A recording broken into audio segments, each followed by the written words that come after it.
yellow fever vaccine that we were using initially, and this would expire after 10 years. However, right now, the vaccines that we are giving, yellow fever vaccines that we are giving, are valid for certificates before they are admitted to the institutions. So all those vaccines we did not get when those things were not there then. So there's a lot of debate on the HPV vaccine. So anybody between the age of 9 to 45 years. It's unfortunate because we are a developing country, but we are still seeing some of these civilized diseases of civilization. The cancers are here with us.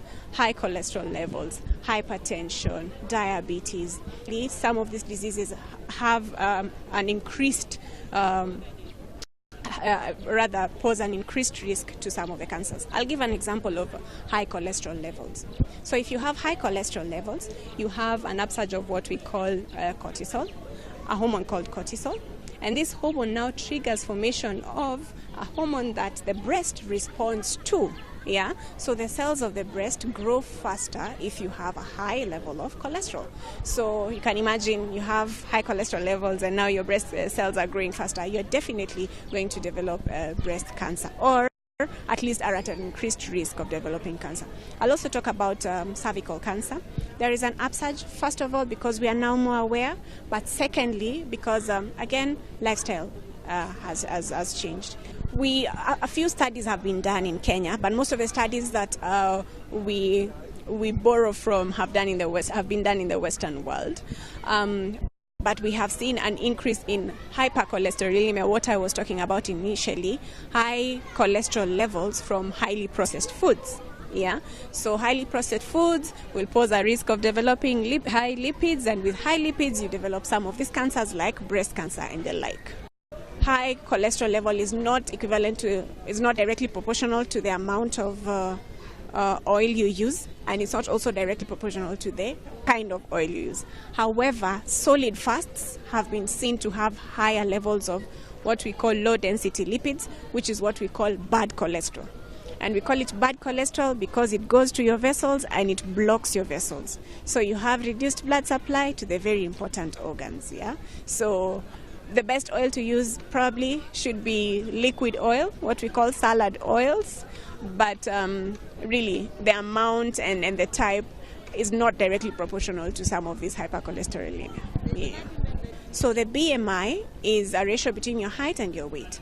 And the higher the BMI, the higher your chances of developing some of these non-communicable diseases like hypertension, diabetes, and high lipids in your body.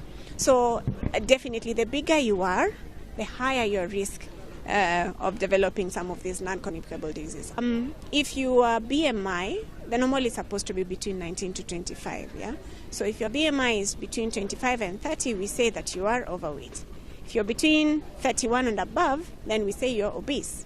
If it is above 40, then we say that you're morbidly obese.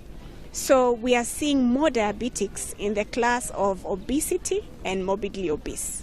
Yeah, so it cannot be witchcraft that all the people who are diabetic are either overweight, obese, or morbidly obese. Yeah, some cancers are directly proportional to the amount of fat you have in your body. And I'll just use breast cancer as an example. The higher your fat levels, the higher your cortisol levels, which now trigger estrogen production. And the higher your estrogen, the higher your chances of developing breast cancer. However, there are some cancers that are not really affected by how big or how small you are. For example, cancer of the skin, cervical cancer is also not affected by how big you are. Lung cancer, we have not seen any relationship yet, but of course studies are still ongoing to see whether the size of your body puts you at a higher risk of developing some of these cancers. And it's even worrying because most of the people in Nairobi and Nakuru, being cosmopolitan towns, are from central Kenya. Yeah. So, number one, there is a genetic predisposition. The genetic predisposition of a person from central Kenya, by stature, they will probably be short and stout. Yeah. So all their fat will be deposited around their abdomen. Right. We call it truncal obesity. All right. So the genetic predisposition, already puts them at a higher risk of developing high levels of cholesterol. Then there is also food and eating habits. We have seen most people from central Kenya eating very high carbohydrate-rich diets. Yeah. So the potatoes, they call them the dumas, the ngwashes. All those things predispose you to developing high levels of cholesterol, especially if you're living what we call a sedentary lifestyle.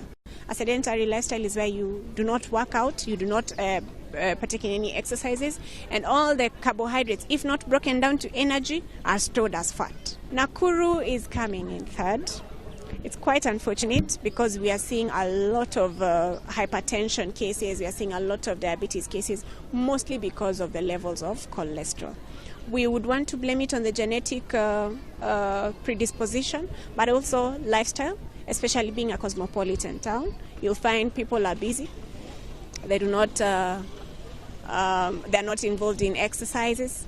They probably eat fast foods or highly processed foods, which now, of course, predispose them to some of these non-communicable diseases.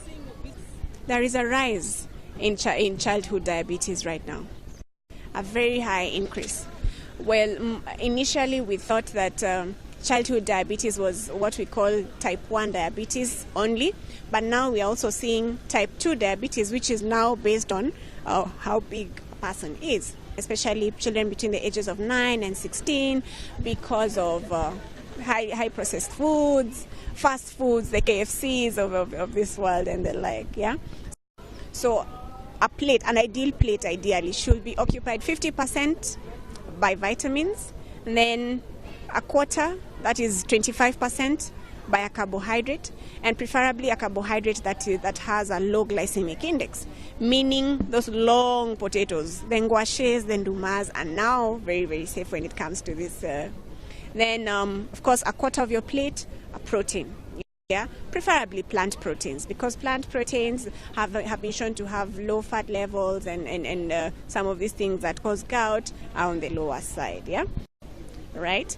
The modes of preparation of the foods also matter. Fried foods, of course, will put you at an increased risk of developing high cholesterol levels compared to boiled foods. So a boiled plate of mashed potatoes, for example, sukuma wiki and beans is better than ugali, sukuma wiki and red meat, for example, in the same. I have tried. I have really tried to reduce the portions on my plate, but every time I reduce them, the next time I eat, it's more. Because I get hungry. Every time I reduce, the next time I want to eat, I'm so hungry, I take double the portion I was not supposed to take. Healthy foods are potatoes, sweet potatoes, doma, Irish potatoes, which are all starch. They're all starch. But you tell us bread is not healthy for us because of the wheat and the weight it adds on our bodies. We drop the bread and resolve to the sweet potatoes and the ndomas and the potatoes. And when we eat them in excess because they are healthy. Yes, even healthy food should not be eaten in excess, because you drop the unhealthy food that you are eating in small portion to eat the healthy one in excess. So when you can't buy a loaf of bread which costs 50 shillings, you buy a bunch of sweet potatoes which will cost you maybe 20. So you buy 2 and eat it in excess. The children are not getting enough time to play.